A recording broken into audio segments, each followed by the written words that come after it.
Gold, trusted gold buyers. మీరు తాకట్టు పెట్టిన బంగారాన్ని విడిపించి ఈ రోజు ఉన్న మార్కెట్ ధరకు కొనబడను.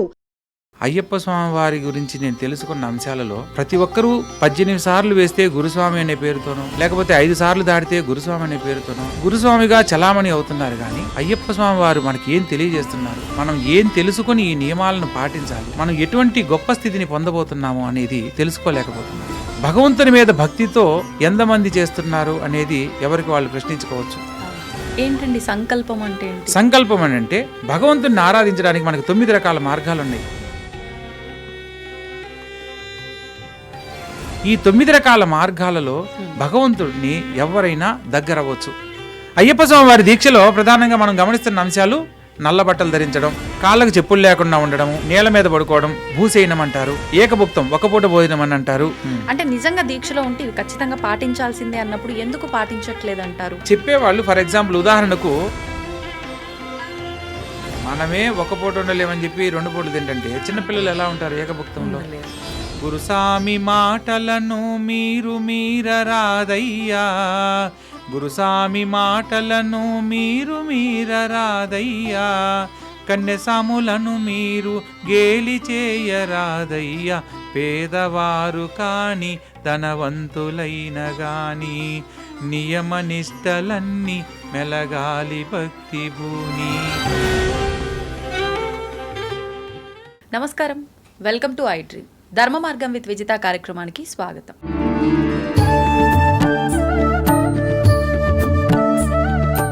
అయితే చాలామంది అయ్యప్ప స్వామి దీక్షలు వేసుకుంటూ ఉంటున్నారు. ప్రతి సంవత్సరము ఒక సంవత్సరం నుంచి ఇంకో సంవత్సరం మారే కొద్దీ అయ్యప్ప స్వామి భక్తులు, ముఖ్యంగా దీక్ష తీసుకునే భక్తులైతే ఎక్కువైపోతున్నారు.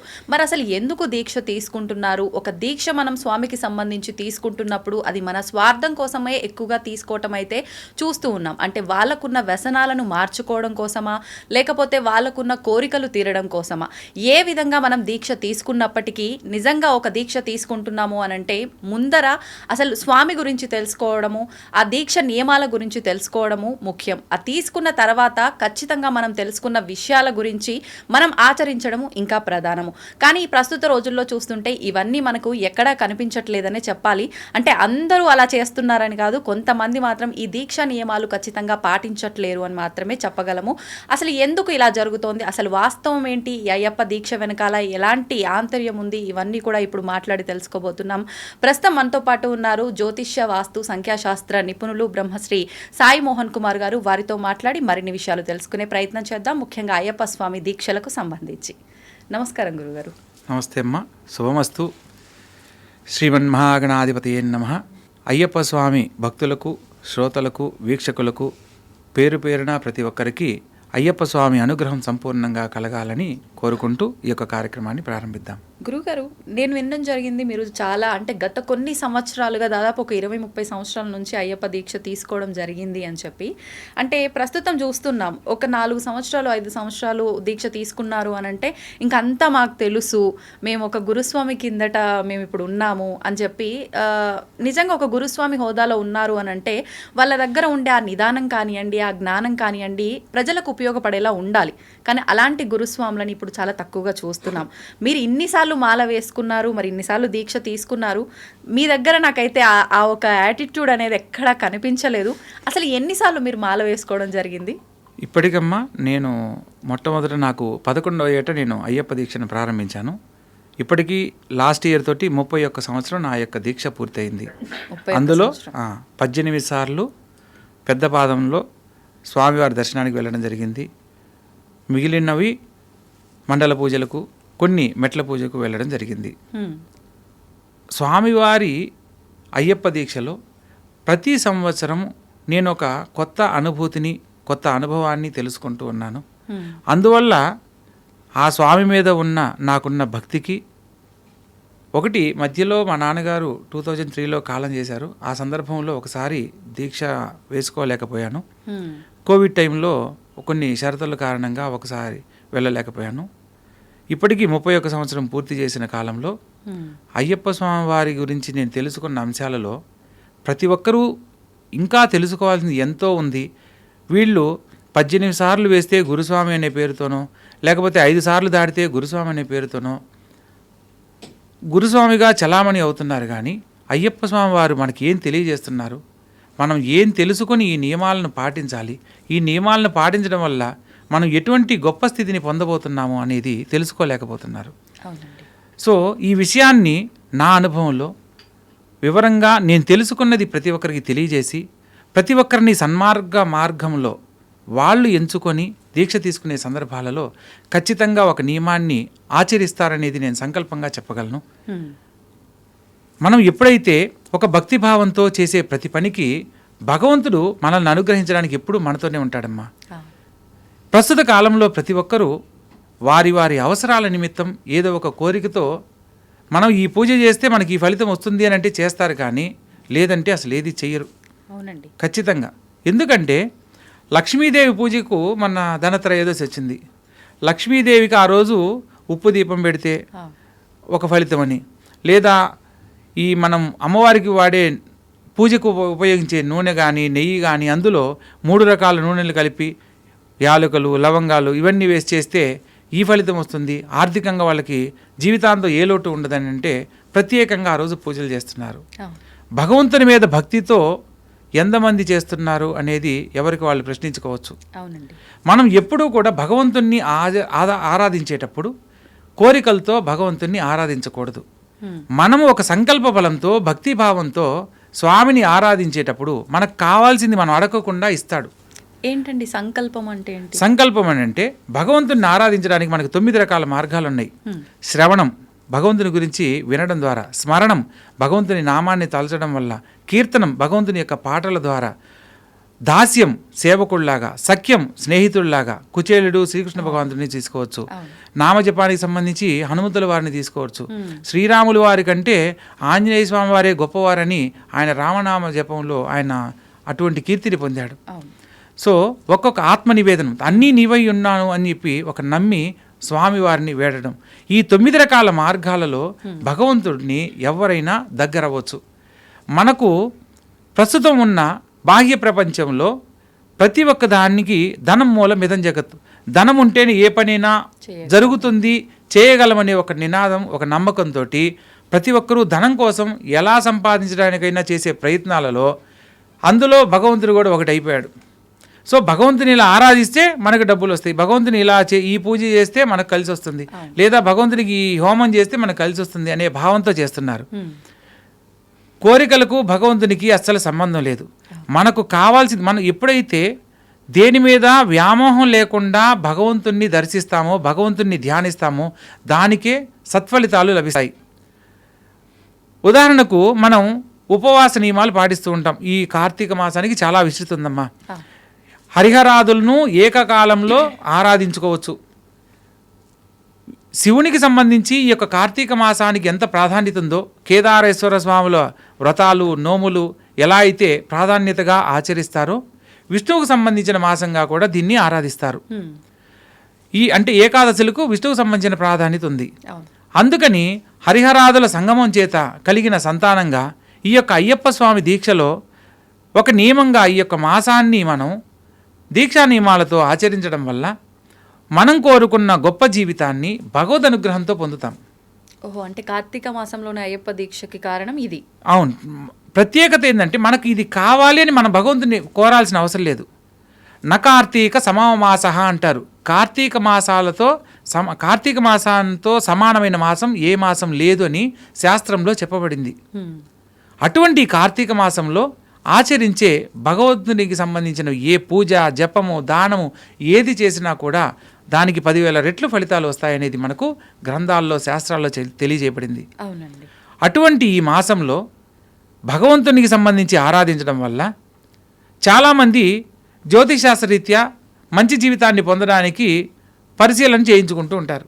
ఆ సందర్భంలో శని భగవంతుని యొక్క ప్రభావం తీవ్రంగా ఉన్నప్పుడు లగ్నంలో కానీ, ద్వితీయంలో కానీ, చతుర్థం కానీ, అర్ధాష్టమం ఉంటారు, అష్టమ శని కానీ, సప్తమ శని కానీ, ఇలా శని భగవంతుని యొక్క పరిస్థితులు జాతకంలో నడుస్తున్నా, ఏళ్ళనాటి శని ప్రభావంతో ఇబ్బంది పడుతున్నా వాళ్ళందరూ ఈ యొక్క అయ్యప్ప స్వామిని ఆరాధించడం వల్ల అనేక రకాల సమస్యల నుంచి బయటపడతారు అనేది ఈ అయ్యప్ప స్వామి వారి చరిత్రలో చెప్పబడింది. ఇక్కడ శని భగవంతునికి సంబంధించి అయ్యప్ప స్వామికి సంబంధించి సంబంధం ఏంటి అని మనకు సందేహం కలగాలి. అవునండి. ఇప్పుడు ఒక్కొక్క లక్ష్మీదేవిని ఆరాధిస్తే డబ్బులు వస్తాయి, డబ్బులు వస్తాయి. లేదా విష్ణుమూర్తిని ఆరాధిస్తే ఆయుష్ పెరుగుతుంది, ఈశ్వరుని ఆరాధిస్తే అపమృత్యు దోషాలు తొలగిపోతాయి. ఈ అయ్యప్ప స్వామికి సంబంధించి ఆరాధించడం వల్ల సమస్త శని బాధల నుంచి విముక్తి కలుగుతుంది. దీనికి అయ్యప్ప స్వామి వారి అవతార రహస్యం గురించి కొన్ని అంశాలు మనం తెలుసుకునే ప్రయత్నం చేస్తే అందులో శని భగవంతునికి ఎందుకు ప్రాధాన్యత ఇవ్వబడింది అనేది మనం తెలుసుకోవచ్చు. అయ్యప్ప స్వామి వారి దీక్షలో ప్రధానంగా మనం గమనిస్తున్న అంశాలు నల్ల బట్టలు ధరించడం, కాళ్ళకు చెప్పులు లేకుండా ఉండడము, నేల మీద పడుకోవడం, భూసేయనం అంటారు, ఏకభుక్తం ఒక పూట భోజనం అని అంటారు. ఇవన్నీ కూడా అయ్యప్ప స్వామి వారి దీక్షలో ప్రధానంగా ఆచరించవలసిన నియమ నిబంధనలు. అలాగే ఎందుకు ఆచరించాలి? కార్తీక మాసంలో ఈశ్వరునికి సంబంధించి ప్రతి సోమవారం కార్తీక సోమవారం పేరుతో ఈశ్వరుని ఆరాధించే క్రమంలో నక్తము అనే విధంగా ఉపవాసాన్ని ఆచరిస్తారు. అంటే నక్షత్ర దర్శనం చేసిన తర్వాత భుజించే ఆహారాన్ని నక్తము అంటారు. ఇది కార్తీక మాసంలో ఉపవాస నియమ పద్ధతి అన్నమాట. సో ఇలా కార్తీక మాసానికి ఒక ప్రాధాన్యత ఎలా అయితే చెప్పబడిందో, ఈ కార్తీక మాసంలో ప్రతి ఒక్కరి జీవితంలో ఎన్నో రకాల సమస్యలతో ఇబ్బంది పడేటప్పుడు వాళ్ళకై వాళ్ళు కొన్ని నియమ నిబంధనలు పెట్టుకొని వాళ్ళ యొక్క కోరికలను తెంచుకోవడం, అంటే దేని మీద వ్యామోహం లేని జీవితాన్ని పొందుతూ భగవంతుని దగ్గరగా గనక ధ్యానించినప్పుడు మన జీవితానికి ఏం కావాలో అవి భగవంతుని అనుగ్రహంతో లభిస్తాయి. అందుకు ప్రధానంగా అయ్యప్ప స్వామి వారి దీక్షలో చాలామంది ఎన్నో రకాల సత్ఫలితాలు పొందిన వాళ్ళు ఉన్నారు. పూర్వకాలంలో పంపానదిలో స్నానమాచరించిన, భస్మకులంలో స్నానమాచరించిన దీర్ఘకాలిక అనారోగ్యాల సైతం నయమయ్యేవి. మనం అయ్యప్ప స్వామి వారి పాత చరిత్రకు సంబంధించిన పుస్తకాలు గనక తెలుసుకునే ప్రయత్నం చేసిన, 40-50 సార్లు వెళ్ళిన గురుస్వాములుగా ఉన్న వాళ్ళను మనం ప్రశ్నించిన వాళ్ళ యొక్క అనుభవంలో వాళ్ళు చూసినవి మనం వివరంగా తెలుసుకోవచ్చు. స్వామివారి పూజకు మొత్తం అంతా కూడా తాంత్రిక విధానంలో జరుగుతుంది. అయ్యప్ప స్వామి పూజ మొత్తం తాంత్రిక విధానంలో జరుగుతుంది. ఎందుకనండి? ఇక్కడ మన సాంప్రదాయంలో మంత్రము, యంత్రము అనేది ఎంత ప్రామాణికమో అక్కడ తాంత్రికం అనేది, తంత్రశాస్త్రం అనేది అంత ప్రామాణికం అన్నమాట. మనం ఆచరించేది సాత్విక రూపంలో ఇదంతా దక్షిణాయనము, ఇట్లా ఇలాంటి పూజలు అంటుంటారు. మరి అవి తాంత్రికము అని అంటే దక్షిణాచారం కాదా? అంటే ఆచరించే విధానంలో తాంత్రిక పద్ధతిని ఆచరిస్తారనమాట. ముద్రల ద్వారా స్వామిని ఆవాహన చేస్తారు. మనకు మంత్రం అంటారు, మననాత్రా అయితే ఇది మంత్ర అంటారు. ఒక అక్షరాన్ని పదే పదే చదివితే అది మంత్రం అవుతుంది. ఓం నమ శివాయ అనేది శివపంచాక్షరి మంత్రం, ఓం నమో నారాయణాయ అష్టాక్షరి మంత్రం. అట్లా ఒక్కొక్క భగవంతునికి సంబంధించి ఒక్కొక్క నామాన్ని మనం పదే పదే చదవడం వల్ల ఆ మంత్రం అనేది మంత్రంగా మారి దానికి ఒక విశిష్టత వల్ల ఆ మనిషి జీవితానికి ఏదైతే కావాలనో అవి సంపూర్ణంగా లభిస్తాయి. ఇక యంత్ర పద్ధతిలో మంత్రం చదవలేని వాడి గురించి ఒక యంత్రానికి శక్తిని ధారపోసి ఆ యంత్రాన్ని పూజించడం వల్ల ఏ కుటుంబ సభ్యులు పూజిస్తారో వారికి కావాల్సిన అన్ని రకాల సకల భోగభాగ్యాలను పొందవచ్చు. ఇక మూడవది తంత్రం, తర్పణాత్రాయితే ఇది తంత్ర అంటారు. దీనికి మంత్రం అనేది ఉండదమ్మా. భగవత్ప్రీతికి సంబంధించింది ఏదైనా కూడా మనము తాంత్రిక విధానంలో ఆచరించే వాటికి త్వరగా ఫలితాలు వస్తాయి. ఉదాహరణకు పితృదేవతలు, మన పెద్దవాళ్ళకి సంబంధించిన ఏదైనా కర్మకృతువులు చేసేటప్పుడు యజ్ఞయాగాది కృతువులు ఎన్ని చేసినా చివరిలో పిండ ప్రధానం అనేది నీటిలో ఇలా వదులుతారు. తిలలతో ఏర్పాటు చేసిన ప్రసాద నైవేద్యాన్ని పితృదేవతలకు అర్పిస్తారు. సో అలా చేయడం వల్ల పితృదేవతలకు అది నేరుగా చేరుతుంది, వారికి స్వర్గారోహణ ప్రాప్తి కలుగుతుంది. ఆ యొక్క కుటుంబ సభ్యులకు పితృదేవతల ఆశీస్సులు లభిస్తాయన్నమాట. ఇక్కడ యజ్ఞయాగాది కృతులు ఎన్ని చేసినా చివరిలో తర్పణ సిద్ధాంతంలో ఆచరించిన విధానానికే ప్రాధాన్యత ఉంటుంది. ఇప్పుడు ఉదాహరణకు ఒక బ్రాహ్మణుడు నేరుగా వచ్చి దక్షిణ తీసుకున్నాడు అనుకోండి, అంటే వాయనం ప్రకారం మీరు ఇచ్చింది ఆయన తీసుకుంటున్నాడు అనుకోండి, మహా అంటే మీరు ఎంత ఇస్తారమ్మా దక్షిణ? ఎంత? 116లో ఒక 500, 1000 రూపాయలు అనుకుందాం. 1000 రూపాయలు ఇస్తారు. అదే ఒక బ్రాహ్మణుడికి నెల మొత్తం జీవితం గడవాలి అంటే మీరు ఇచ్చిన 1000 రూపాయలతో జరిగిపోతుందా?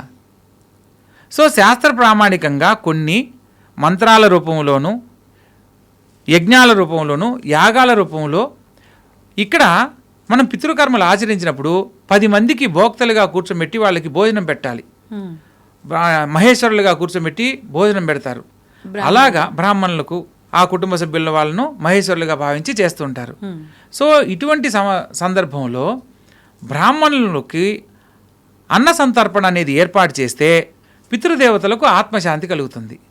సో ఇక్కడ పూజ అనే విధానంలో ఈ యజ్ఞయాగాది క్రతువులు కూడా చేసినప్పుడు వాటికి కావాల్సిన సమిధలు అయితేనేమి, యజ్ఞానికి సంబంధించిన వస్తువులు అన్నీ తెచ్చుకోవడానికి ఉదాహరణకు 30-40 వేలు ఖర్చు కూడా ఏర్పడుతుంది. సో దానివల్ల ఒక బ్రాహ్మణుడికి మనం సంపూర్ణంగా వారి యొక్క జీవన విధానానికి మనం సహాయం చేసిన వాళ్ళం అవుతాం. వాళ్ళు సంతృప్తిగా తీసుకొని వాళ్ళు ఏదైతే ఆశీర్వచనం చేస్తారో పితృదేవతల ఆశీస్సులు కూడా మనకు లభిస్తాయి. ఈ సాంప్రదాయంలో దీన్ని ఆచరించేవాళ్ళు. సో తాంత్రిక విధానంలో యజ్ఞం చేస్తున్నారనుకోండి, శని భగవంతుని ప్రీతికరమైన యజ్ఞం చేసేటప్పుడు నువ్వులు అందులో హవనం చేస్తూ ఋత్విక్కులు యాగం చేయడం జరుగుతుంది. అదేవిధంగా గణపతికి సంబంధించి అనుకోండి, చెరుకు బెల్లం వేస్తూ ఉంటారు. సో అమ్మవారికి సంబంధించినవి ఏదైనా ప్రత్యంగిర అమ్మవారు అనుకోండి, మిరపకాయలతో హవనం చేస్తారు. సో ఒక్కొక్క గ్రహప్రీతికి సంబంధించిన ధాన్యంతో హవనం చేయడం వల్ల మనం ఆ యొక్క సత్ఫలితాలు పొందుతున్నాము అని అంటే తాంత్రిక విధానంలో అది త్వరగా లభిస్తుంది. అంటే ఇది కూడా దాంట్లో తాంత్రిక విధానం అనమాట. సో అట్లా అయ్యప్ప స్వామివారి పూజలన్నీ కూడా మంత్ర ఉచ్చారణ లేకుండా ముద్రలతోటి స్వామివారిని ఆవాహన చేయడము, స్వామివారికి చేయవలసిన షోడశ ఉపచారాలన్నీ ఆ పద్ధతిలో చేయడం జరుగుతుందన్నమాట. ఇది కేరళ సాంప్రదాయం. కానీ మీరు చెప్పినట్టుగా ముద్రల రూపంలో అంటే ఏమో ఎక్కడ చూసినట్టే అనిపించలే. అంటే ఇప్పుడు దీక్షలు తీసుకున్న అయ్యప్ప భక్తులు ఈ ముద్రల రూపంలో స్వామిని ధ్యానిస్తున్నట్టయితే ఎక్కడ చూసినట్టు అయితే మన కేరళలో ఉన్న అర్చకులు, వేద పండితులు ఎవరైతే ఉన్నారో వాళ్ళని మనం పూజకు పిలిచి ఇక్కడ చేయించే విధానంలో వాళ్ళంతా ముద్రలతోనే చేస్తారమ్మా. ఇప్పుడు ఉదాహరణకు శివలింగ ముద్ర అంటారు. ఇది ఈ మధ్యలో శివలింగాకారము, ఈ చుట్టూ అయిందంటే ఇది పానవట్టం లాగా ఈశ్వరుని. అవునమ్మా, ఇది శివలింగం లాగా, ఇవి పానవట్టం లాగా. సో ఇలా ఈశ్వరుడి ముందు గనక మనం ధ్యానించినట్లయితే ఈశ్వర అనుగ్రహాన్ని త్వరగా పొందుతాం. లేకపోతే అనుగ్రహించడని కాదు, ముద్రల ద్వారా తాంత్రిక విధానంలో ఇది ఒక పద్ధతి.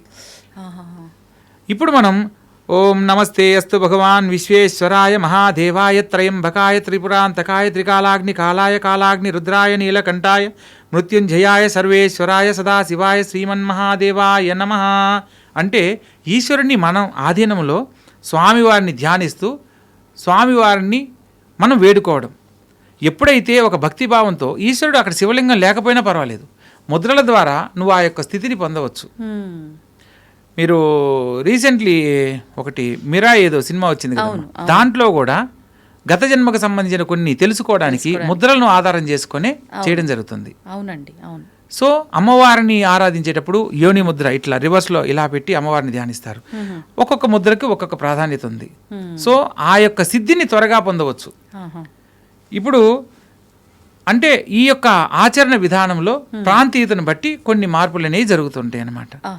ప్రధానంగా మనం ఇప్పుడు అయ్యప్ప స్వామివారి దీక్షా నియమాలలో ప్రధానంగా నల్ల బట్టలు ధరించాలి, ఏకభుక్తం భుజించాలి, భూసేనం చేయాలి,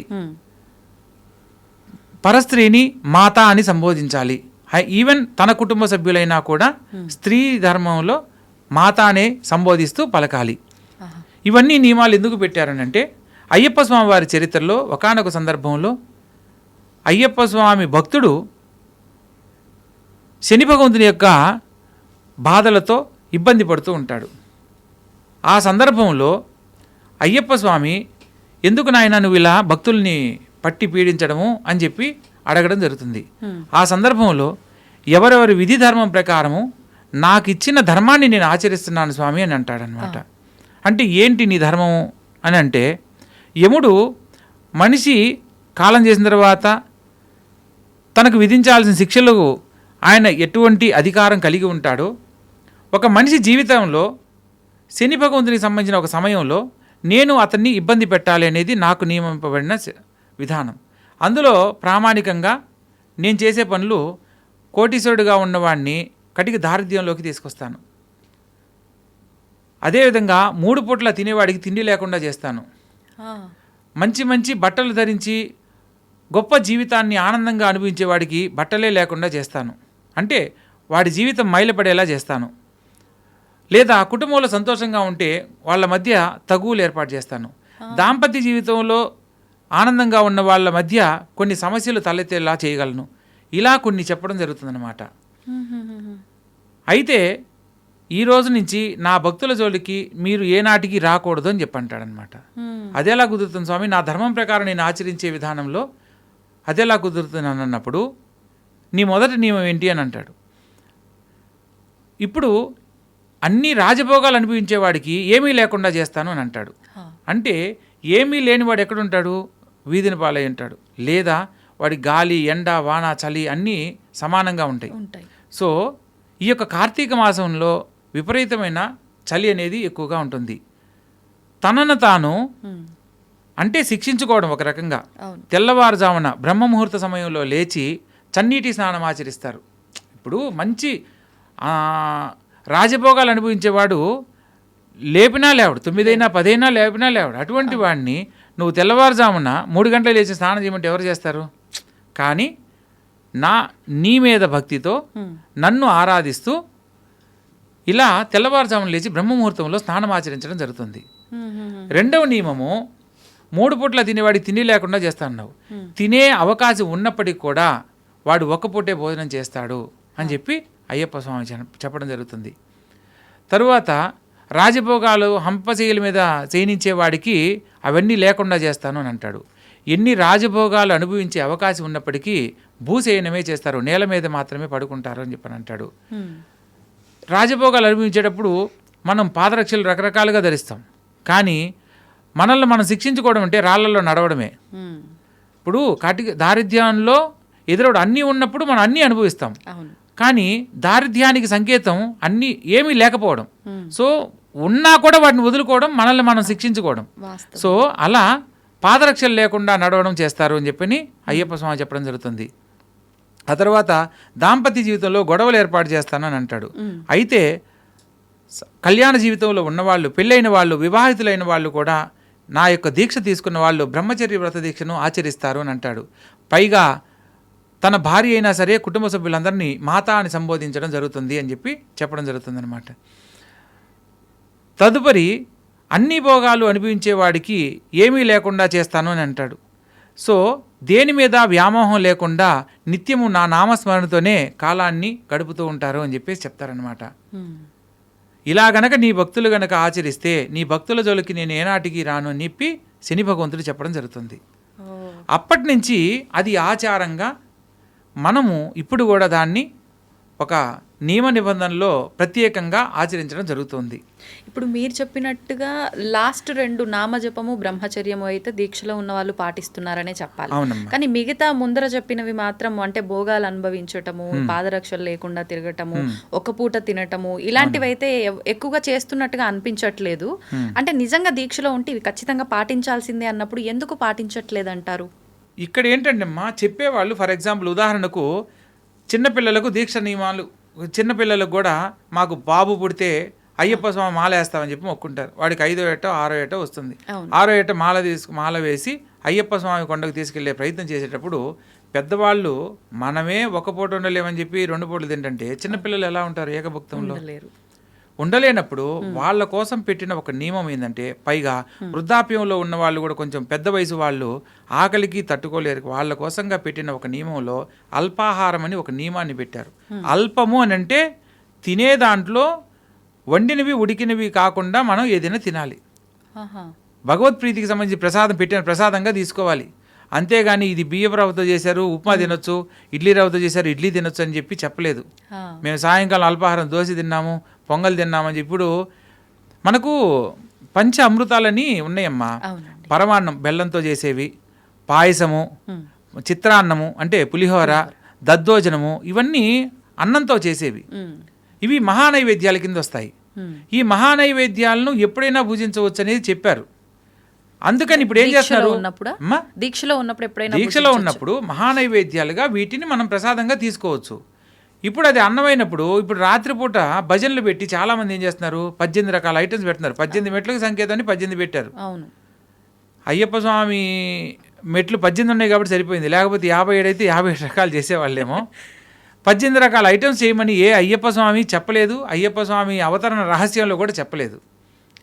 అల్పాహారం అంటే మీరు మితంగా భుజించినప్పుడు రేపు ఆ శబరిమల కొండ దీక్ష పూర్తయిన తర్వాత ఇరుముడి కట్టుకొని పయనించే సందర్భంలో శబరిమలను చేరే సందర్భంలో శరీరం తేలికవుతుంది అల్పాహారం తీసుకున్నప్పుడు, దానివల్ల కొండను సునాయాసంగా ఎక్కగలమని చెప్పడానికి పెట్టిన ఒక నియమమే తప్ప ప్రత్యేకంగా ఏమీ లేదు. అయితే ప్రస్తుత కాలంలో ఏం చేస్తున్నారు, ఉదయం పూట అల్పాహారంతో పూజిస్తున్నారు, మధ్యాహ్నం శాస్తాభిక్ష, మధ్యాహ్నం పూట చేసేదే శాస్తాభిక్ష, మధ్యాహ్నం పూట మాత్రమే మనం ఏకభుక్తం చెయ్యాలి అనేది శాస్త్ర నియమం, శాస్త్రంలో వివరంగా చెప్పబడిన అంశం అది. సంధ్యా సమయంలో భగవంతునికి పెట్టిన ప్రసాదాన్ని ప్రసాదంగా తీసుకొని అల్పంగా మితాహారంగా తీసుకోవచ్చు. అంతేగాని స్వామివారికి పెట్టిన ప్రసాదాల్లో మళ్ళా రాత్రిపూట 9 ఐటమ్స్ చేసి మళ్ళా 9 ఒక్కొక్కటి తినాలని, మళ్ళా స్వామి దీక్షలో ఉన్నారు ఆకలితో ఉండకూడదని ఇంకొద్దిగా ఎక్కువ పెట్టి, దీనివల్ల 3 పూట్ల పూజించినప్పుడు ఏమవుతుంది, రేపు కొండ ఎక్కేటప్పుడు అది అలసటకు కారణమవుతుంది, కొండ ఎక్కలేని పరిస్థితులు ఏర్పడతాయి.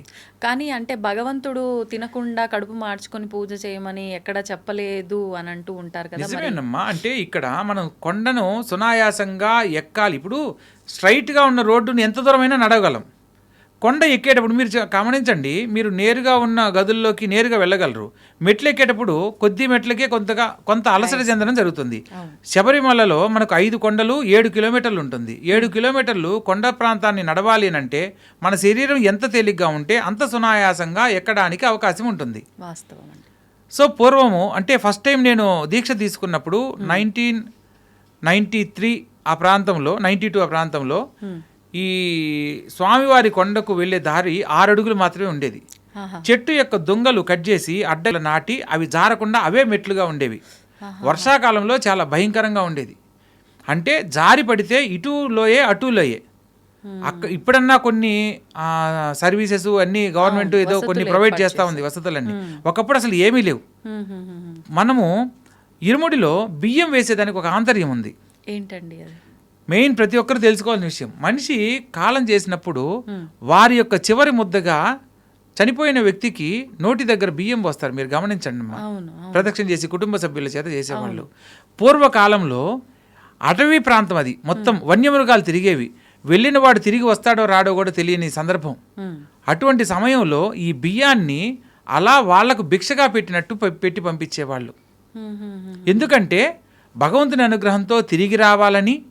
సో ఒకవేళ వాళ్ళ కుటుంబ సభ్యులకు సంబంధించి ఏది నోచుకోలేకపోయామనే ఆలోచన కలగకుండా ఉండడానికి ఈ నియమాన్ని పెట్టడం జరిగింది.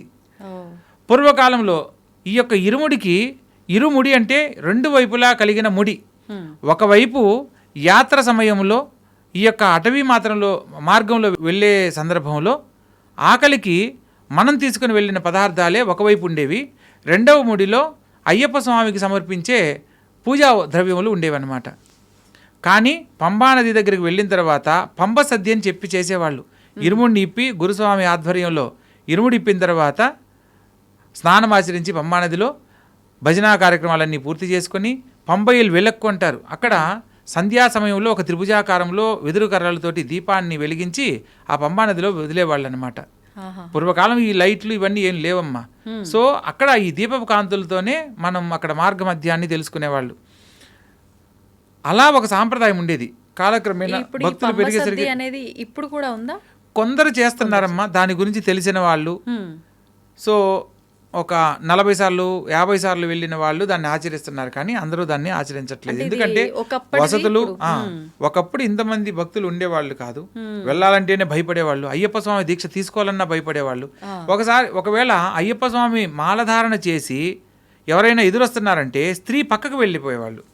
అయ్యో అయ్యప్ప స్వామి వస్తున్నారు, దీక్షలో ఉన్నారని మైల తగలకూడదనే భావంతో, వాళ్ళకి ఏ ఆలోచన కలగకూడదనే భావంతో పక్కకి వెళ్ళిపోయేవాళ్ళు. అంత నిష్టగా చేసి అంత నియమ నిబంధనలు ఉండేవి. కానీ ప్రస్తుత కాలంలో ఏంటి, అయ్యప్ప స్వామి దీక్షలు వేసుకున్నాడు, నువ్వు రా నేను తీసుకుపోతానని చెప్పి బండి మీద ఎక్కించుకొని తీసుకుపోతా ఉండడం జరుగుతుంది.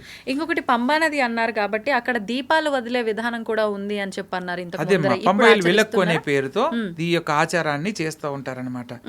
ఆ దీపాల వరుస అదొక వేడుకగా చేసేవాళ్ళు.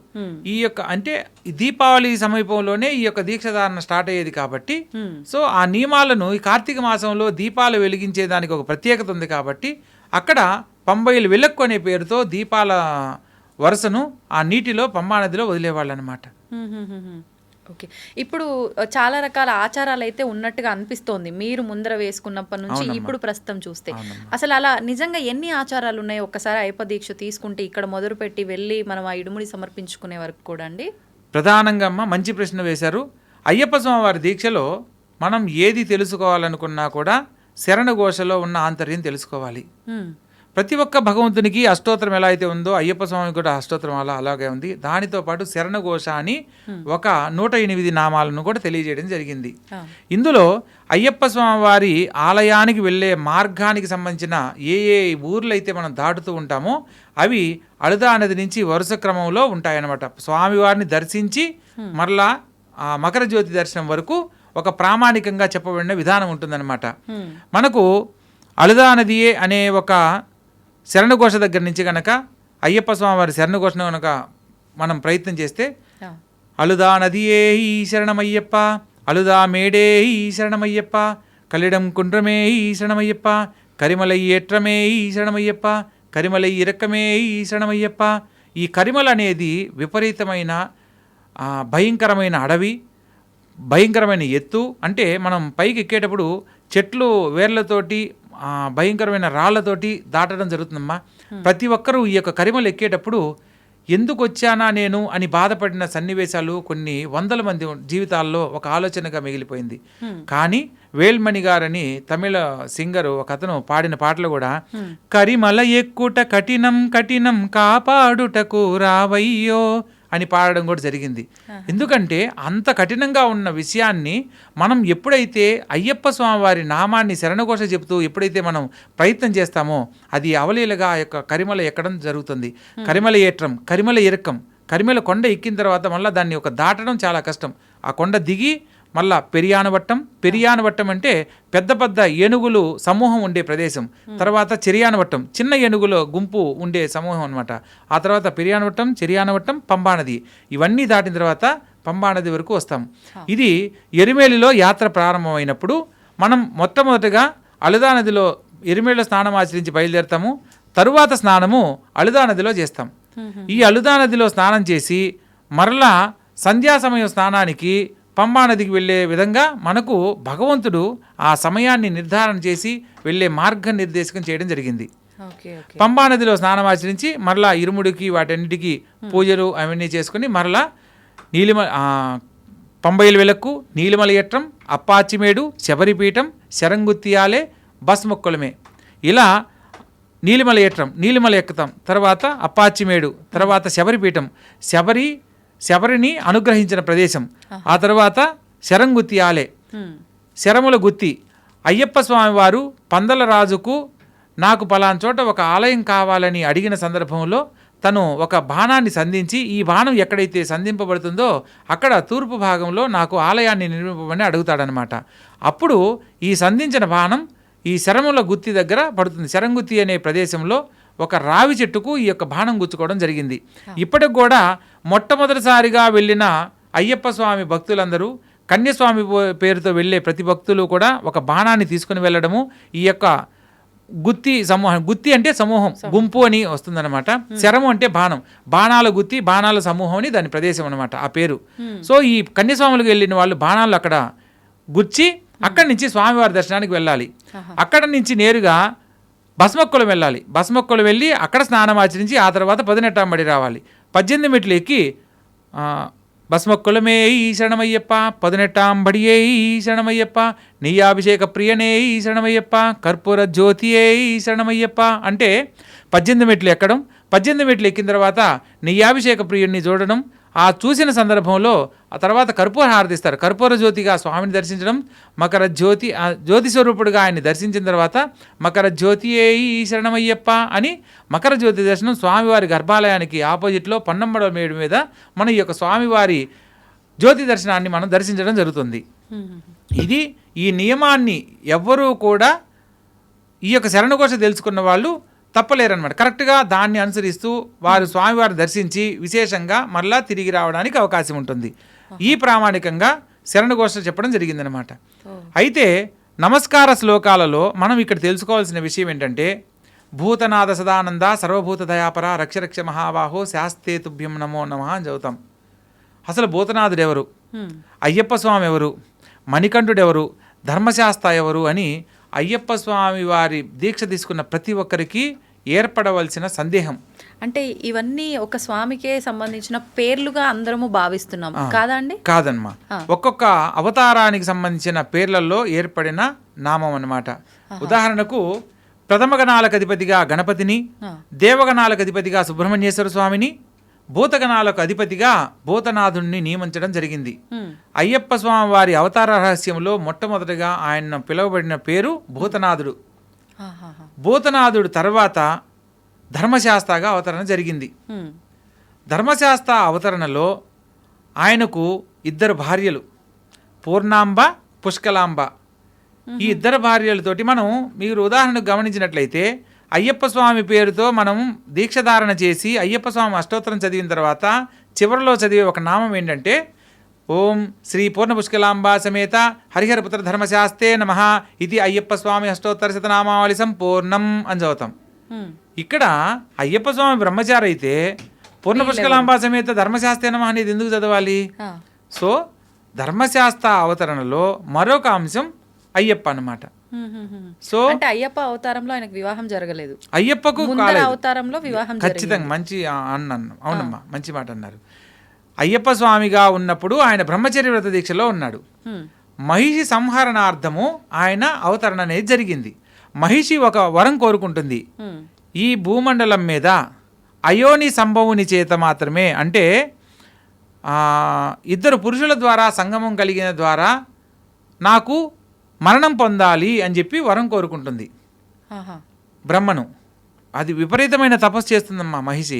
ఆమె మొదటి అవతారంలో లీలావతి అనే ఒక అద్భుతమైన యువరాణి, చాలా చక్కగా ఉండే యువరాణి. ఆమె శాపగ్రస్తురాలయ్యి రాక్షస జన్మ ఎత్తుతుంది, మహిషిగా జన్మిస్తుంది.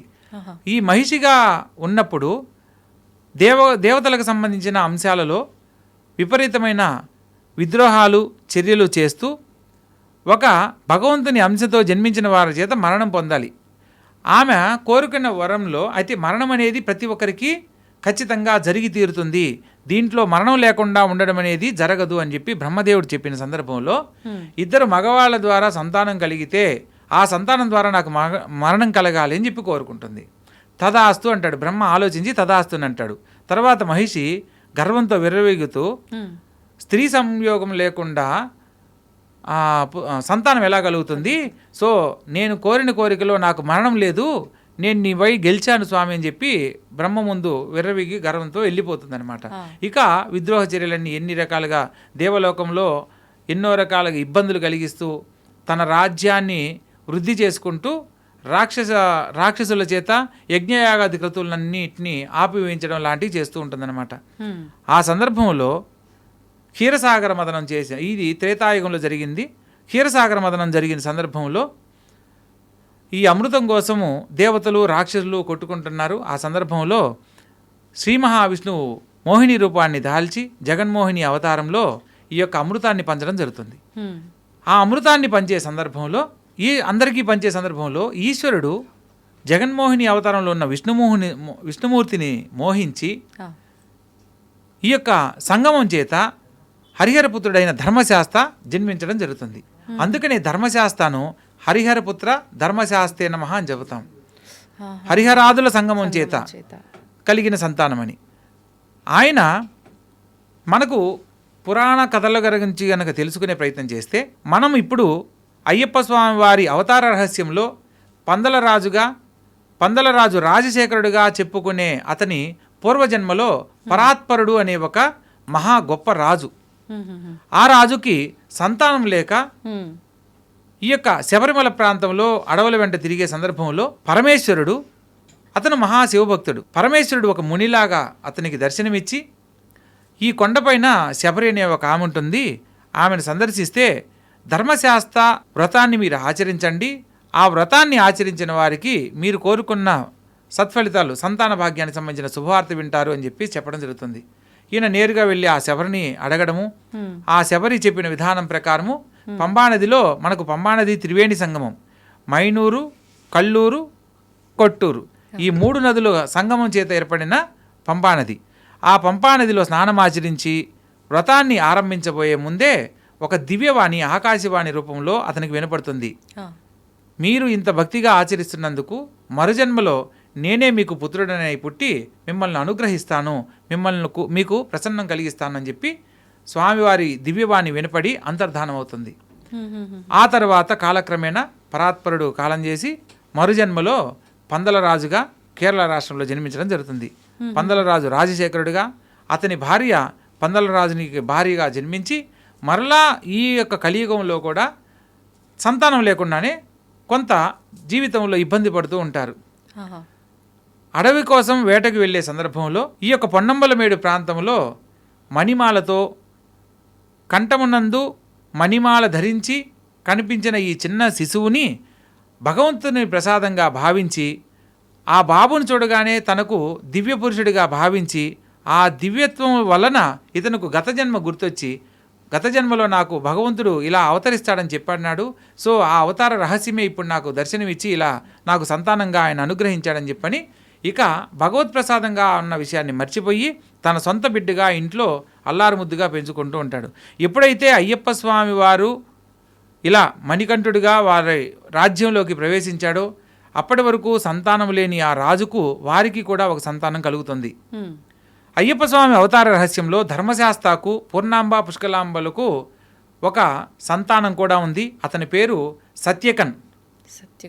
సత్యకన్ అంటారు. చాలామంది హరివరాసనం చదవమంటే చదువుతూ ఉంటారు, కానీ ఎందుకంటే హరివరాసనంలో మనము ఆ పాడే విధానంలో మనకు ఒక తన్మయత్వంలో ఉంటాం, కానీ అక్కడ అర్థం చేసుకునేంత ఆలోచన రాదు. ముఖ్యంగా ఎందుకంటే ఆ పాటలో సాక్షాత్ అయ్యప్ప స్వామే నిద్రలోకి వెళ్ళిపోవడం జరుగుతుంది. అంత గొప్పగా ఉంటుందన్న పాట. అందులో ఒక వాక్యం ఉంటుందమ్మా, ప్రణయ సత్యకన్ స్వామి ప్రాణనాయకం ప్రణత కల్పకం స్వామి సుప్రవాంచితం.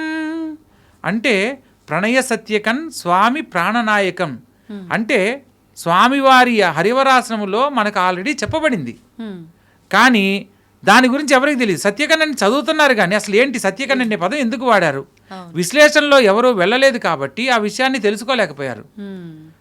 తెలుసుకోవాలనే తపనతో నేను చేసిన ప్రయత్నంలో హరివరాసనం కనుక కరెక్ట్గా మొత్తంలో ప్రతి ఒక్క పదానికి అర్థంగా నాకు తెలుసుకుంటే అయ్యప్ప స్వామి వారి చరిత్ర అవతార రహస్యంలో ఒక 65% స్వామివారిని మనం దివ్యంగా తెలుసుకున్న వాళ్ళం అవుతాం. ఈ ఒక్క దాంట్లోనే ఆ ఒక్క దాంట్లోనే అయ్యప్ప స్వామి వారి చరిత్ర రహస్యానికి సంబంధించిన కొన్ని అంశాలను దాంట్లో పొందుపరచడం జరిగింది. ఇప్పుడు ఉదాహరణకు అయ్యప్ప స్వామి వారి వాహనం ఏంటి అని అడిగామనుకోండి, ప్రతి ఒక్కరూ వెంటనే ఆయన్ని ఎక్కువగా పులి మీద చూడడం, అడవికి వెళ్ళేటప్పుడు పులి మీద ఉన్నాడు కాబట్టి అయ్యప్ప స్వామి వాహనం ఏంటంటే పులి పులి పులి అని చెప్పి అంటారు. ఇంకోటి కొన్ని పాటలు కూడా ఏం పాడారు, ఆటవికుడిగా ఉన్నప్పుడు పులి మీద వెళ్ళాడు, అంతేగాని పులి వాహనం కాదు ఆయనకి.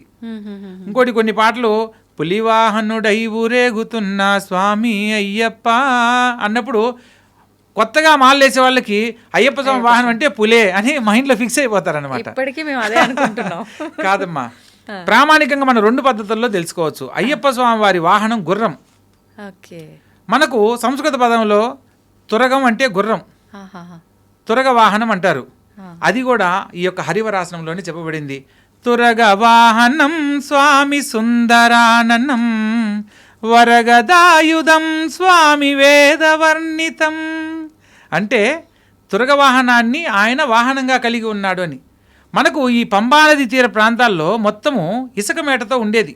ఇప్పుడంటే మనకు కాలంలో ఈ రోడ్లు ఇవన్నీ వచ్చాయి. ఆ ఇసుక మేట వల్ల ఏంటంటే అక్కడ తిరగగలిగేవి గుర్రాలే.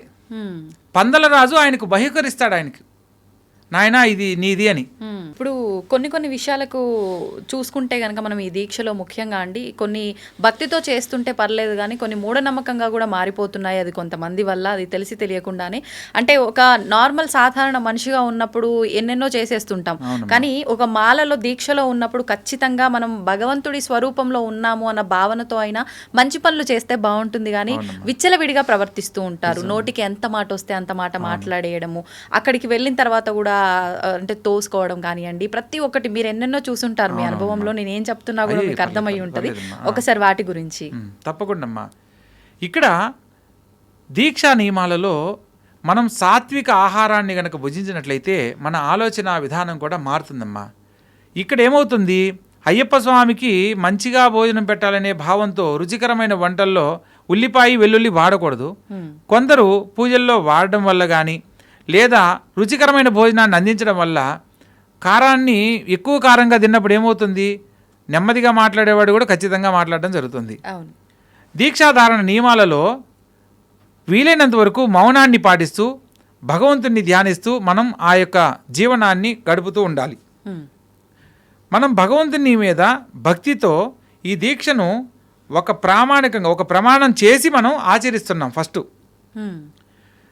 తెలిసి తెలియక మేము చేసే తప్పులను క్షమించమని కోరుకుంటూ క్షమాపణ కూడా చెప్తున్నాం. అవును.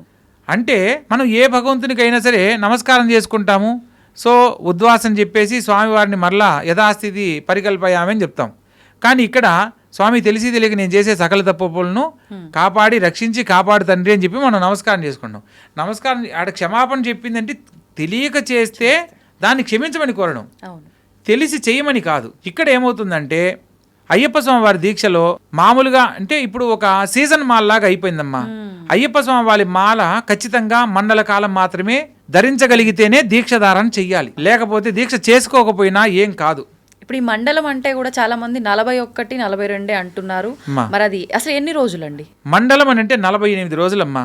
48 ఎట్లా స్వామి మరి 41 అంటున్నారు కదా, మీరు 48 అన్నారు, ఎలా దీన్ని నిర్ధారణ చేయడం అని అంటే ప్రామాణికం దానికి ఉంది. మనకు రాసులు ఎన్నమ్మా? 12 రాసులు. నక్షత్రాలెన్ని? 27. గ్రహాలెన్ని? 9. 12 + 9 + 27 మొత్తం కలపండి 48. దీన్ని గ్రహమండలం అంటారు. మనం ఈ భూమండలం మీద ప్రతి మనిషి గ్రహమండలాన్ని ఆధారం చేసుకుని జీవనం సాగిస్తున్నాడు. మనం పగలు వెలుతురు రాత్రి, మీకు ఒక పేరు నాకు ఒక పేరు, నాకు ఒక రాశి మీకు ఒక రాశి, గ్రహాలు రాశ్యాధిపతులు వీళ్ళందరూ ఆధారం చేసుకొని వాళ్ళ స్థితిగతులు తెలుసుకొని మనం జీవనం సాగిస్తున్నాం. గ్రహమండలాన్ని ఆధారం చేసుకొని మనం బ్రతికేటప్పుడు మండల కాలం అంటే 48 రోజులు. పూర్వకాలంలో ఏదైనా కూడా మండల కాలంలో మార్పు వస్తుంది. ఒక విద్యలో ఒక సాధన మంత్ర సాధన చేయాలంటే మండల కాలంలో సాధించవచ్చు. ఒక రోగి అనారోగ్యంతో బాధపడుతున్న వాడికి ఒక వైద్యం మండల కాలంలో నయమవుతుంది. ఏదైనా ఒక విద్య నేర్చుకోవాలనుకున్నా, ఒక మంత్రానికి సంబంధించిన పట్టు సాధించాలన్నా, ఏదైనా ఒక సిద్ధిని పొందాలన్నా మండల కాలంలో ఏదైనా సాధించగలం. అందుకని ఈ మండల కాలాన్ని 48 రోజులుగా మనకు తెలియజేయడం జరిగింది. కానీ 41నే పాటిస్తున్నారు. ఎందుకనంటే మనకు మహాలయ పక్షాలు 15 రోజులని పక్షం తీసుకుంటాం. కేరళ సాంప్రదాయంలో మలయాళ సాంప్రదాయంలో వారం రోజులే వస్తుంది. అందుకని వారం రోజులు తీసేసి 41 రోజులనే మండల కాలంగా కేరళ సాంప్రదాయం ప్రకారం మనం మాలధారణ చేస్తున్నాం. కానీ పాటిస్తున్నాం కాబట్టి 41 రోజులు మండల కాలం అని అనుకుంటున్నాం. కానీ మండలం అంటే 48 రోజులు. ఖచ్చితంగా 48 రోజులు దీక్ష తీసి 49వ రోజు నువ్వు ఇరుముడి కట్టుకున్నప్పుడు అది మండల దీక్ష పూర్తవుతుంది. అంతేగాని మాలలు వేసుకోవడానికి నాకు టైం కుదరదు స్వామి, నేను అర్ధమండలం వేస్తాను, నేను కాలు మండలం వేస్తాను, నేను 11 రోజులు వెళ్ళి ఇరుముడి కట్టుకొని నేను అయ్యప్ప స్వామిని చూస్తానంటే అయ్యప్ప స్వామి నిన్ను మాలేసుకొని రమ్మని అయితే చెప్పలేదు. కొంతమంది అక్కడికి వెళ్ళి కూడా ఇడుముడి కట్టుకొని స్వామికి సమర్పిస్తారు. అవునమ్మా, అది చాలా తప్పమ్మా. ఈ నియమాలు ఎవరైతే ఈ నియమాలను ఎప్పుడైతే పక్కన పెడతారో అప్పుడే ఆ మాలకున్న విశిష్టతను తెలుసుకునే అవకాశం ఉంటుంది. కొందరు గురుస్వామిగా ఉన్నవాళ్ళు ఎవరైనా సరే మాలధారణ చేయబోయే సందర్భంలో నువ్వు మండల కాలం దీక్షధారణ చేస్తానంటేనే నేను మాలధారణ చేస్తాను అని చెప్పి ఒక నియమాన్ని కనుక పెడితే ప్రతి ఒక్కరూ మండల కాలంలో సంపూర్ణంగా స్వామివారిని ధ్యానించి ఆ తర్వాత స్వామి దర్శనం చేసుకోవడానికి అవకాశం కలుగుతుంది.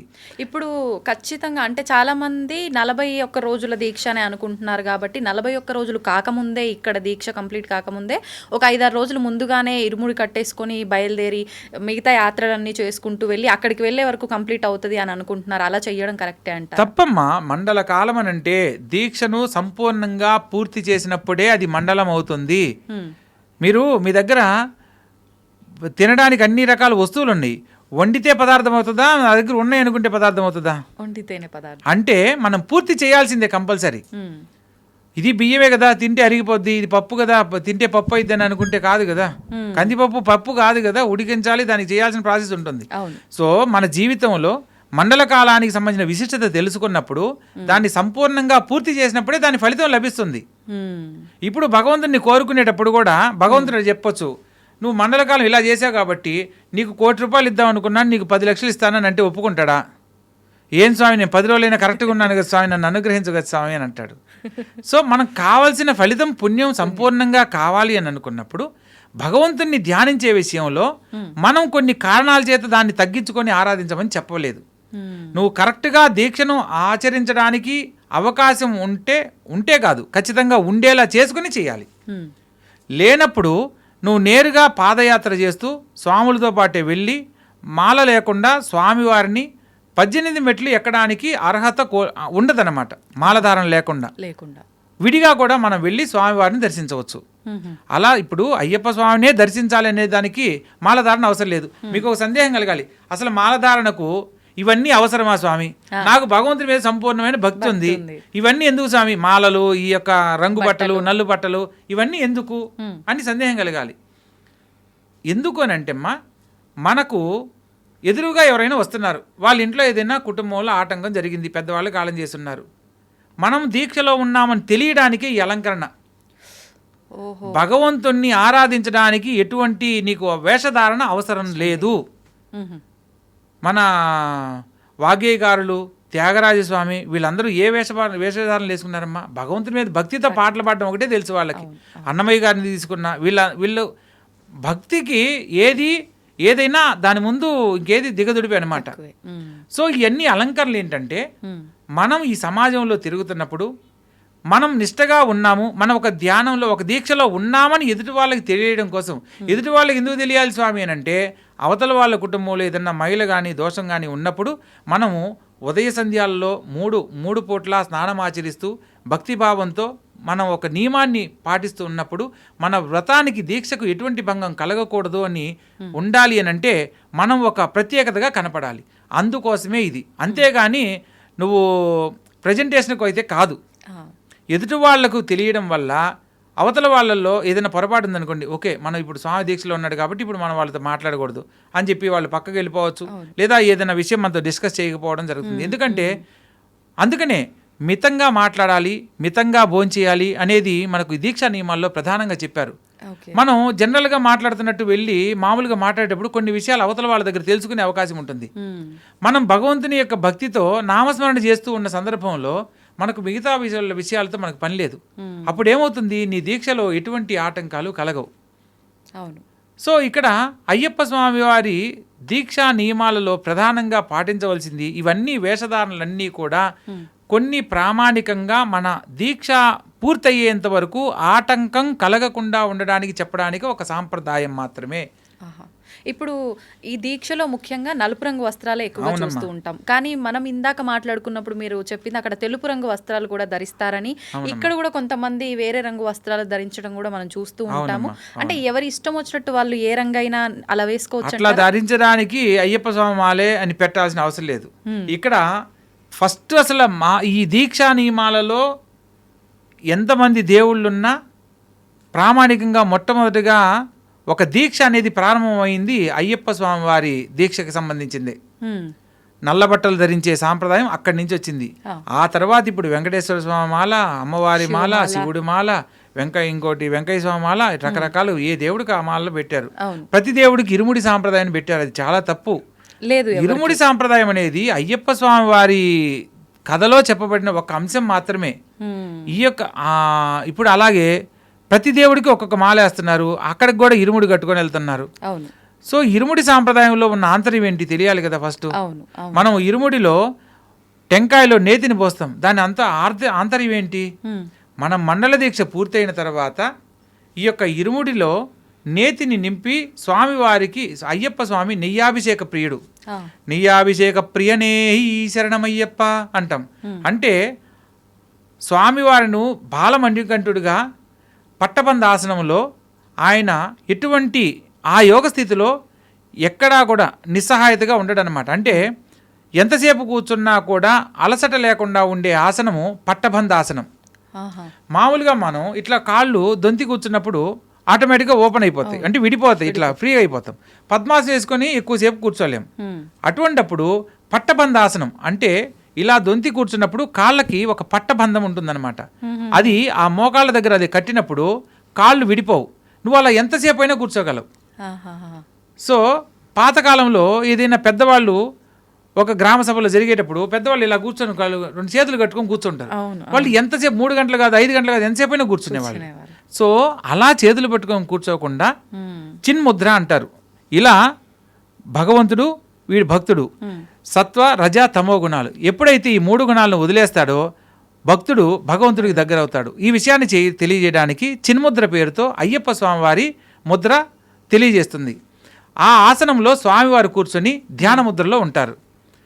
ప్రతి ఒక్కరు కూడా మీరు ఏదైనా ఒక పని చేస్తున్నప్పుడు ఇలా మీరు జస్ట్ మనసులో ఒక పనిని సంకల్పంగా చెప్పుకొని మీ మనసులో ప్రశాంతంగా ఒక 5 నిమిషాలు 10 నిమిషాలు మనసులో మీ కోరికను మనసులో తలుచుకొని ప్రశాంతంగా కూర్చుంటే ఆ పనిలో ఎక్కడా ఆటంకం లేకుండా పూర్తవుతుంది.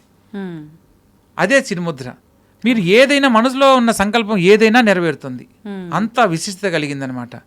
కాబట్టి ఆ స్వామివారు అలా ఆసనంగా కూర్చొని మా సమస్త భక్తజనుల యొక్క కోరికలు తీర్చే స్వామిగా మనకు ఆరాధ్య దైవం అయ్యాడు. సో అటువంటి స్వామివారిని మనం దర్శించేటప్పుడు కొన్ని నియమ నిబంధనలు ఆచరించాలి. ఇక్కడ స్త్రీని కూడా మనకు 12 ఏళ్ల లోపల అదే తను యుక్త వయసుకు రాకముందు లేదా పీరియాడిక్ ఇష్యూ అంటే మెచ్యూరిటీ అనేది తనలో ఈ ఋతుస్రావం అనేది ఆగిపోయిన తర్వాత మాత్రమే భగవంతుని దర్శించడానికి అవకాశం ఉంది అని ఒక నియమం కూడా చెప్పబడింది. ఎందుకంటే అయ్యప్ప స్వామి వారు ధ్యానముద్రలో ఉంటారు. ఈ యొక్క ధ్యానంలో ఉన్నప్పుడు బ్రహ్మచర్య వ్రత దీక్షలో మైల అనే దాని వల్ల తపోభంగం కలుగుతుంది. అలా కలగకూడదు అంటే స్త్రీ కూడా దీక్ష తీసుకోవచ్చు. కాకపోతే స్త్రీకి ఋతుక్రమం అనేది ఒక శరీరంలో ఒక భాగంగా వాళ్ళు ఒక సమస్యను ఎదుర్కొనేటప్పుడు ఈ యొక్క శబరి కొండలు కానీ నీలిమల కొండలు కానీ విపరీతమైన వేడికి సంబంధించిన కొండలు. సో ఏ స్త్రీ అయినా సరే తనకు ఋతుక్రమం అనేది ఒక సమయాన్ని పాటించే అవకాశం ఉన్నప్పటికి కూడా ఈ యొక్క కొండల మీద నడిచేటప్పుడు ఏ సందర్భంలో అయినా సరే వారి యొక్క శరీర ఉష్ణోగ్రత పెరిగినప్పుడు ఋతుస్రావం జరగడానికి అవకాశం ఉంటుంది. అప్పుడు మనం ఒక భక్తితో దీక్షా నియమాలను ఆచరిస్తూ స్వామివారి దర్శనానికి వెళ్ళేటప్పుడు అది అక్కడ దోషం అవుతుంది. కాబట్టి సో ఋతుక్రమానికి సంబంధించిన సమయంలో పూర్తిగా నిషిద్ధం చేయడం జరిగింది. అయ్యప్ప స్వామి వారి పూజలు ఎక్కడ జరుగుతున్నా లేదా ఇప్పుడు నేను దీక్ష తీసుకున్నాను, నేను నా కుటుంబ సమేతంగా భార్య సమేతంగా కూర్చొని ఈ పూజను నేను అయ్యప్ప స్వామి పూజలో ఆమెకు కూడా అవకాశం కల్పించాలి. చాలామంది గురుస్వాములు అంటే కొందరు విషయ పరిజ్ఞానం అంటే అయ్యప్ప స్వామి వారి విశిష్టత తెలియని కొందరు గురుస్వాములు ఏం చేస్తున్నారంటే బ్రహ్మచర్య వ్రత దీక్ష తీసుకున్నప్పుడు భార్య కూర్చోకూడదని ఆమెను దూరంగా కూర్చోబెట్టి పూజ చేస్తూ ఉన్నారు. ఒక ఉదాహరణకు మనం సాధారణంగా జరిగే విషయం చెప్పుకుందాం. మన ఇంట్లో ఒక స్వామి మాలధారణ చేశాడు. ఆ స్వామికి ఉదయాన్నే పూజ చేసుకోవాలంటే ఇల్లు శుభ్రపరచుకోవాలంటే ఆ ఇంటి ఇల్లాలు ఉన్నవాళ్ళు చేయాలి, స్త్రీ చేయాలి. వండి పెట్టాలంటే నైవేద్యం చేయాలంటే స్త్రీ కావాలి, లేదా మధ్యాహ్నం భోజనం కావాలంటే స్త్రీ చేయాలి. తనకి ఏం కావాలన్నా పూజకు సంబంధించిన వస్తువులు కానీ ఇంటిని శుభ్రపరుస్తూ ఇతను మండల కాలం ఉంటే మండల కాలం నువ్వు తలస్నానం చేసేదానికి నువ్వు దీక్ష తీసుకున్నావు. కానీ ఆమె నీకోసం తలస్నానం చేసి ఇంటిని శుభ్రపరిచి రెడీ చేయాలి. ఆమె ఏ దీక్ష తీసుకోకపోయినా ఇంట్లో నీకోసం అన్ని చేస్తున్నప్పుడు శబరిమల కొండను దర్శించే అవకాశం ప్రస్తుతం లేనప్పుడు పూజలు కూర్చునే అవకాశం కల్పించాలనేది మనకు శాస్త్రంలో చెప్పబడింది.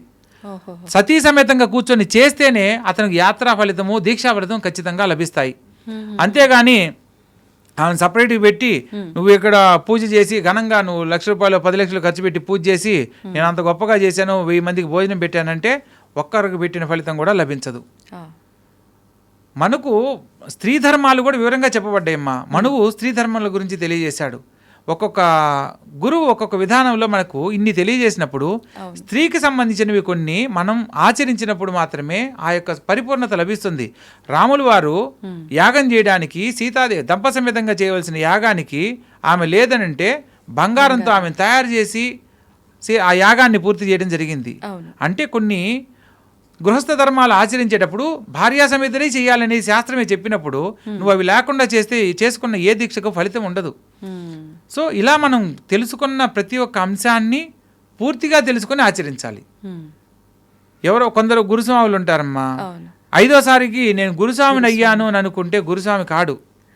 ఇక్కడ అయ్యప్ప స్వామి దీక్ష తీసుకునే వాళ్ళకి ఒక్కొక్కరికి ఒక్కొక్క పేరు ఉంటుంది. 12 ఏళ్ల లోపల 11 ఏళ్ల లోపల కనుక దీక్ష ధారణ చేసిన మగపిల్ల వాళ్ళను మణికంఠ స్వామి అని అంటారు.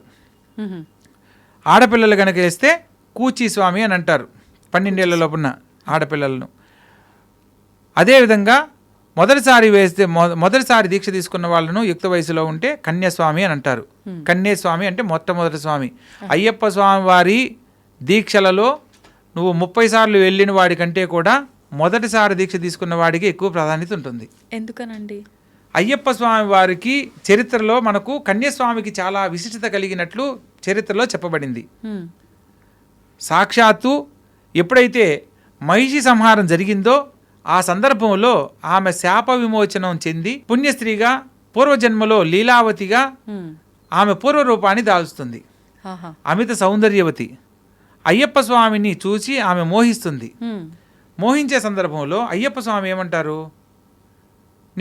నేను మిమ్మల్ని పరిణయం ఆడాలనుకుంటున్నానని చెప్పి ఆ తల్లి అడిగినప్పుడు అయ్యప్ప స్వామి చెప్తారు, త్రిమూర్తుల యొక్క భార్య అంశలో మీరు జన్మించారమ్మా, మీరు నాకు మాతృ సమానులు అవుతారు, అది తగని పని అని చెప్పేసి చెప్పడం జరుగుతుంది.